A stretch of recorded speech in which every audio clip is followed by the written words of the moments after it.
চিতই পিঠা যারা বানাতে পারে না তাদের জন্য অনেক সহজ একটা রেসিপি আজকে আপনাদের সাথে শেয়ার করব। চিতই পিঠা বানানোর জন্য আমি এখানে আতপ চাল নিয়েছি আর সমপরিমাণে সেদ্ধ চাল নিয়েছি। এরপর আমি যেহেতু সকালেই পিঠা বানাবো তাই আমি চালগুলোকে রাতে ভিজিয়ে রেখেছিলাম।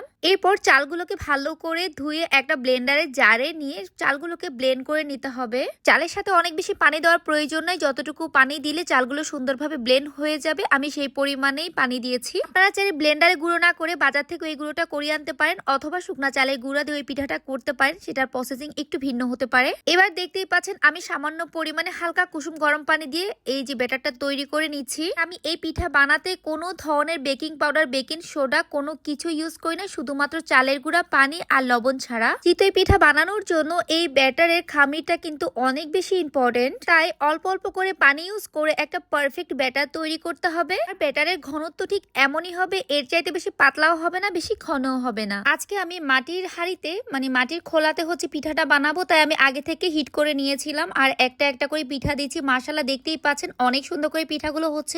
বাজার থেকে চালের গুঁড়া কিনে এনে পিঠা বানিয়ে খেতে পারে না, আপনারা চাইলে খুব সহজেই এইভাবে বাসায় বানিয়ে পিঠা খেতে পারেন। আর একটা জিনিস সবসময় ফলো করবেন, যখন আপনারা শুকনা চালের গুঁড়া বাজার থেকে নিয়ে আসবেন সেই চালের গুঁড়ার মধ্যে অবশ্যই গরম পানি দিয়ে মিক্স করবেন। পানিটা এমন পরিমাণে গরম হবে যে পরিমাণটা আপনার হাতে নিতে পারবে ওই পরিমাণে দিবেন। আবার বেশি অতিরিক্ত গরম পানি যদি দিয়ে দেন তাহলে আপনার পিঠা একদমই হবে না, কাই হয়ে যাবে। আর এই পর্যায়ে চুলার হিটটা কিন্তু অবশ্যই মিডিয়াম হাইতে দিতে হবে, অনেক বেশি হাই দেওয়া যাবে না, আবার অনেক বেশি লো দিলেও আপনার পিঠাগুলা ফুলতে চাইবে না। দেখতেই পাচ্ছেন মাশাআল্লাহ আমার পিঠাগুলা অনেক বেশি সুন্দর হয়েছে, অনেক বেশি ফুলকো হয়েছে। আমি পিঠাগুলা এই নিয়ে দ্বিতীয়বারের মতো বানাচ্ছি আর আমার পিঠাগুলা মাশাআল্লাহ একদম পারফেক্ট হয়েছে। আমার চিতই পিঠার রেসিপি কেমন লেগেছে আপনাদের কাছে অবশ্যই কমেন্ট করে জানিয়ে দিবেন, আর ভিডিও ভালো লাগলে শেয়ার করে দিবেন আপনাদের ফ্যামিলি ফ্রেন্ডস এর মধ্যে। সবাই ভালো থাকবেন, আল্লাহ হাফেজ।